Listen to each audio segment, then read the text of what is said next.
Welcome to the debate. Um, Imagine a teacher who, lies to you, manipulates your emotions, and completely brainwashes you with a mythological fairy tale, all in the name of leading you to the ultimate truth. Right. Would you call them a master educator or a manipulative cult leader? Exactly. That is the exact dilemma we face today. It really is, yeah. Because we like to think of education as this purely rational exchange of information. You lay out the premises, the logic is clean, and the student learns. But Plato he throws a massive wrench into that ideal. He absolutely does. So, to our audience of undergraduate students who are navigating the evolution of ancient philosophy, today we are dissecting one of Plato's most complex and, honestly, beautifully layered works, the Phaedrus. And to really understand this dilemma, we have to look at the entire narrative arc. So let's get the complete picture on the table. Right, so the dialogue begins outside the city walls of Athens, which is already a rare move for the deeply urban Socrates. Yeah, he almost never leaves the city. Never. And he encounters young Phaedrus, who is essentially fangirling over the famous rhetorician Lysias. In fact, Phaedrus has spent the morning obsessively memorizing a speech by Lysias. He's got the scroll hidden under his cloak, right? Yes, exactly. And the subject of this speech is love, or eros. Specifically, Lysias argues a really paradoxical point. He says a beautiful boy should grant his favors to someone who doesn't love him, rather than someone who does. Right, because a lover is essentially insane and will ruin your life, whereas a non-lover is rational and safe. It's a very transactional, clinical view of human relationships. It is. So Socrates and Phaedrus walk barefoot through the river Ilissos. They cross a sacred boundary and settle in this shady grove dedicated to the nymphs. Surrounded by the buzzing of cicadas. It's a highly charged, very pastoral setting. Definitely. And here, they exchange three distinct speeches. First, Phaedrus reads Lysias' speech. Second, Socrates gives his own version of that exact same argument, arguing against love, but he does it with far better logical structure. But then he stops, right? Struck by a divine sign. Socrates takes it all back. Yes, he delivers a third speech, the magnificent great Palinade. He praises love as a divine madness and introduces the famous myth of the soul as a chariot. And after this dizzying rhetorical display, the dialogue shifts gears entirely. It turns into a rigorous, almost dry breakdown of what makes a good speech, the mechanics of dialectic, and finally, a profound critique on the invention of writing itself. Which brings us to the core tension. During this journey, does Socrates act as a true philosophical guide, effectively mentoring Phaedrus through genuine dialectical instruction? Or is Socrates acting as a manipulative conjurer, utilizing the deceptive tools of sophistry to dominate and essentially seduce his student? I am arguing from the philosophical standpoint today. I believe Socrates exemplifies genuine psychogogia, a noble soul leading. Right. He is deliberately and methodically guiding Phaedrus away from the empty, manipulative rhetoric of his day and toward ultimate truth. And I'm taking the classicist standpoint. I argue that Socrates employs a highly deceptive psychagogia. He operates as a manipulative opportunist. An opportunist? Absolutely. He uses flattery, myth, and emotional control to overwhelm an intellectual inferior. I mean, he isn't freeing Phaedrus. He's just replacing Lysias' control with his own. Okay, before we get into the weeds of the individual speeches, let's look at the grand architecture of Plato's project here. I see the Phaedrus as Plato's attempt to rescue rhetoric from the gutter. The gutter? That's strong. Well, if you look at an earlier dialogue, the Gorgias, rhetoric is completely condemned. Socrates calls it a shame art, right? A knack for flattering the masses in the law courts and the assembly. True. The Gorgias makes a very clean distinction. Philosophy is truth, rhetoric is deception. Exactly. It's public persuasion with no moral compass.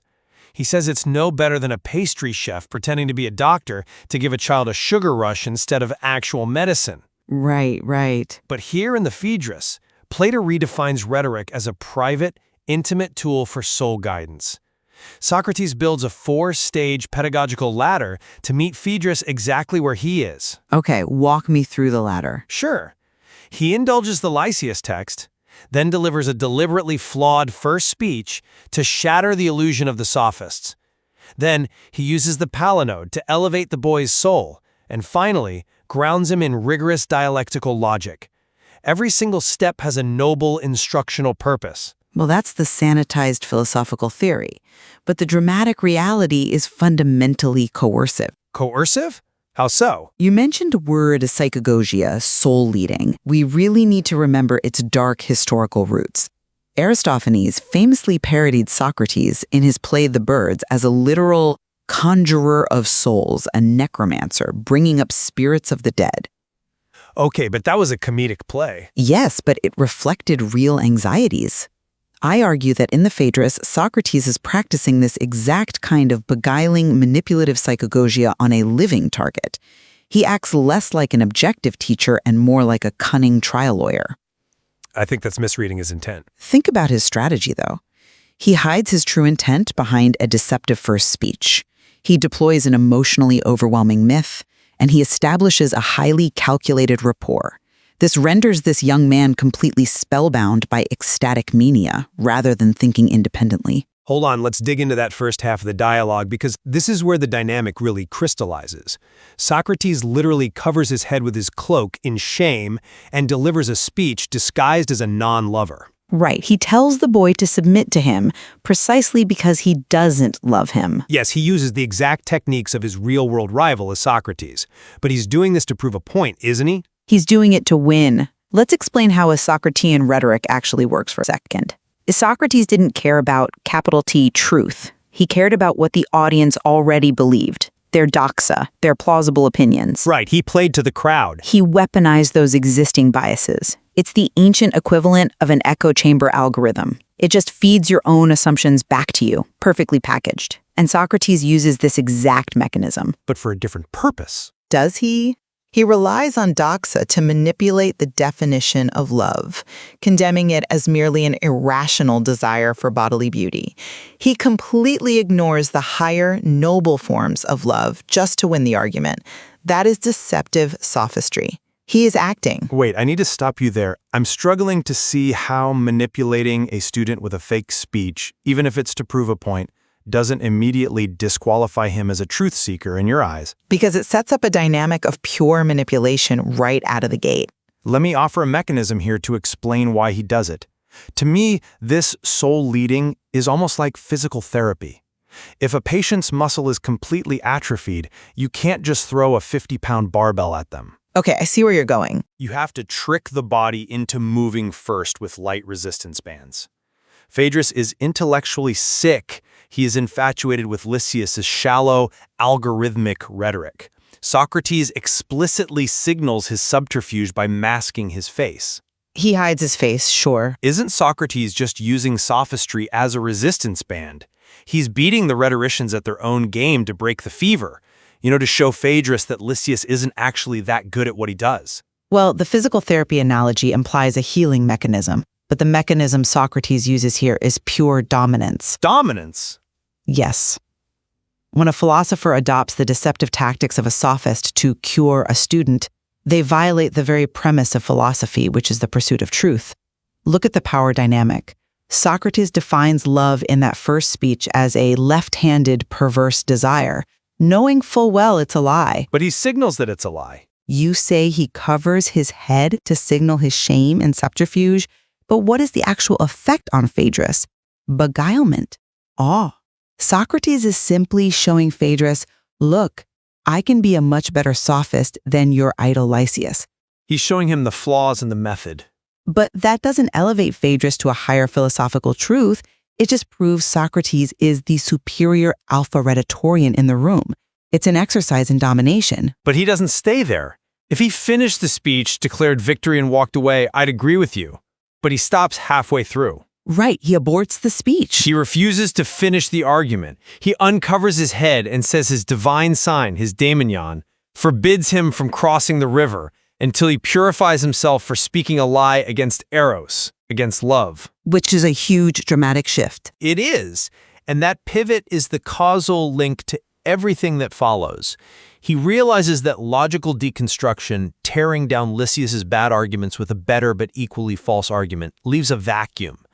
and he has to fill that vacuum with something far more powerful than what he just destroyed. Exactly. And what does he fill it with? A massive, overwhelming mythological display. This brings us to the Palinode, his famous speech of recantation. Right. To cleanse himself, he delivers the allegory of the soul chariot. The famous winged horses. Yes. He describes the soul as a charioteer struggling to command two winged horses, the obedient noble white horse of reason and spiritedness, and the recalcitrant plunging dark horse of appetite and earthly passion. It is iconic imagery. It's easily one of the most beautiful passages in Western literature, and it is genuine instruction about human psychology. Well, it's beautiful art, but let's look under the hood at how it functions pedagogically. Relying on legal analysis of the text, we can see this myth operating exactly like a trial lawyer establishing rapport with the jury. A jury of one. Exactly. The jury is a jury of one, Phaedrus. Socrates wants to rip Phaedrus away from Lysias permanently. So what is the mechanism? He tells him the truth about the soul. No, he flatters him. By placing both of their souls in the highest quadrant in this myth, describing them both as divine followers of the god Zeus, Socrates isn't just flattering Phaedrus, he's bypassing Phaedrus's critical defense mechanisms.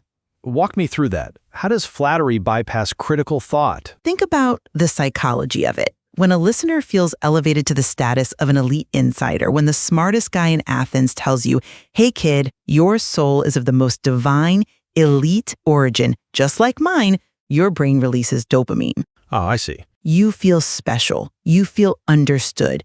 And in that moment, you stop scrutinizing the logic of the argument. That is the psychological takeover. I think that's a very cynical reading. It's a realistic reading of how rhetoric works. This isn't objective dialectic where premises are debated. It is a calculated emotional seduction designed to make Socrates seem like one of us, ensuring total dominance over the listener. If you're an undergrad listening to this, you might be thinking, well, isn't all good teaching just a little bit of manipulation? Don't teachers always try to make their subject exciting? There's a difference between exciting and manipulative. I just think you are reducing a profound spiritual awakening to a mere courtroom tactic. Yes, the Palinode appeals to emotion, but remember the very definition of true psychagogia Socrates establishes later. A true rhetorician must know the types of soul and tailor the speech accordingly. Tailoring the speech, yes. And Phaedrus is a lover of myth and speeches. He is not ready for dry, logical categorization. The chariot allegory isn't cheap flattery, it's an accurate diagnostic tool for human psychology. But the sheer emotional horsepower. Let me finish this thought. Socrates is showing him that eros, the intense love that Lysias told him to run away from, is actually the only force powerful enough to grow our soul's wings and move us toward eternal beauty. He's speaking the only language Phaedrus currently understands. But you have to acknowledge the sheer emotional horsepower of the language Plato uses here. The imagery of the chariot, the feathers of the soul's wings sweating and throbbing as they grow, the violent physical descriptions of the dark horse being yanked back by the bit until its jaws bleed. It's very visceral. Extremely visceral. Plato is using the mimetic power of art to hijack the listener's desires. In that moment of intense ecstasy, rational thought is just obliterated. I wouldn't say obliterated.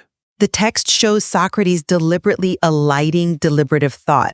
How can this be genuine philosophical mentorship if the student is placed in a state of passive, emotional overwhelm?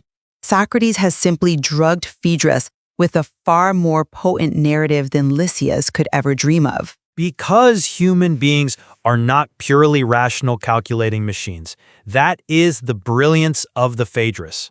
We have that dark horse of passion plunging around in our souls. Sure, we have passion. To reach the whole person, you cannot just hand them a geometric proof. You have to speak to the dark horse as well as the charioteer. And, more importantly, he doesn't leave him drugged. He doesn't. No. The myth is a stepping stone. It acts as an initiation. Once Socrates has broken the hold of Lysias's shallow rhetoric and awakened a genuine desire for truth, he immediately shifts the tone of the dialogue. The poetic myth gives way to the fourth stage, rigorous dialectical analysis. That transition is crucial, yes. But let's evaluate what actually happens when the poetry stops and the math begins, so to speak. What happens is the methodical, almost uninspiring work of the intellect. Socrates explicitly looks back at the speeches they just gave and analyzes them from the outside. He introduces the formal method of collection and division. Right, gathering scattered instances into a single concept and then dividing them along their natural joints, like a butcher cutting a carcass. Exactly. He shows Phaedrus how they logically defined the left-handed destructive love in the first speech and the right-handed divine madness in the palinode. He is actively demystifying his own poetic display, calling it a playful, mythic hymn. He does call it that. This proves my point about his noble intent. He isn't trying to keep Phaedrus under a spell. He is handing Phaedrus the very tools of logical analysis needed to dissect any argument. He's teaching him how to fish, intellectually speaking. But does Phaedrus actually learn to fish? We have to ask if the living logos actually takes root in him. Well, let's talk about the living logos, because this ties into the final famous section of the dialogue, the critique of writing. Right, the Egyptian myth. Yes, Socrates introduces another myth about the Egyptian gods Theus and Thamus to condemn the written word. He argues that writing is like a painting. It looks alive, but if you ask it a question, it maintains a majestic silence. It can't defend itself against misinterpretation. Right. I like to think of writing for Socrates not just as a medium, but as an external hard drive. The moment you offshore your memory and your understanding to a piece of paper or a scroll, your internal processor atrophies. It's a great metaphor. Phaedrus at the beginning of the dialogue isn't a true student. He's a USB drive. He was just downloading Lysias's text without analyzing it. Socrates argues instead for the living logos, words planted like seeds in the soul of the learner through active conversation. The seeds of the living logos, yes. These living words can adapt to the listener, defend themselves, and grow into independent knowledge. That is the ultimate goal of true psychagogia. He wants Phaedrus to become a living garden of thought, not a static hard drive. That is a fantastic analogy, and I agree that is the stated theoretical goal. But look at the dramatic reality of the text conclusion. What do you mean? Despite this dazzling transition to dialectic, despite the beautiful theory of planting seeds in the soul, what is Phaedrus actually doing at the end of the dialogue? He is agreeing with Socrates' vision. He is passively agreeing. The text shows that he remains almost intellectually sterile. Even after being exposed to the highest forms of truth, the chariot of the gods, and the mechanics of dialectic, Phaedrus's main takeaway is essentially, wow, I wonder if Lysias will write a competitive response to this. Well, he's a beginner. But he hasn't become a philosopher. He has remained a consumer of speeches. Socrates' overwhelming rhetorical display created a radically passive subject. The dialectical method might require truth in theory, but in practice, the power dynamic remains entirely in the hands of the teacher. The teacher holds all the cards. I think you're being overly cynical about Phaedrus's progress. He is taking his first steps. At the very end, under the plane tree, Socrates offers a prayer to the local god Pan. Right, the prayer for inner beauty. Yes, asking for inner beauty rather than outward wealth, and to only have as much gold as a temperate man can bear. And Phaedrus says, make it a prayer for me too, since friends have all things in common. He enthusiastically abandons Lysias's vulgar transactional worldview. He aligns his soul with philosophy. He parrots Socrates' prayer, just as he parroted Lysias earlier in the day. He has just swapped masters. Oh, I wouldn't say swapped masters. And for anyone trying to map this onto modern pedagogy, this leaves the line between true soul guidance and deceptive soul conjuring uncomfortably blurred. If the student never achieves autonomy, if they merely reflect the brilliance of the teacher who seduced them with dopamine-inducing myths and mirrored their desires, then the teacher has not liberated them, they have colonized them. Colonize them. That's a very harsh reading. This is the danger of Plato's redefined rhetoric. It claims to be philosophical because its ultimate target is the truth, but its mechanisms are dangerously indistinguishable from those of the sophists it critiques. It still relies on emotional manipulation and psychological takeover. But consider the alternative. If you strip away the myth, the emotion, the tailored pedagogy, you are left with a sterile transmission of data. You are left with a textbook. A textbook doesn't brainwash you, though. The Phaedrus succeeds precisely because it charts a path away from the manipulative public persuasion of the Gorgias into a highly ethical, private instruction that acknowledges human frailty. Every tool Socrates uses, the massed speech, the soaring myth, the surgical dialectic, serves a unified purpose. Which is? To harmonize the disordered soul of his student. He uses the rhetoric of the sophists, yes, but he uses it to point the soul toward genuine virtue and self-knowledge.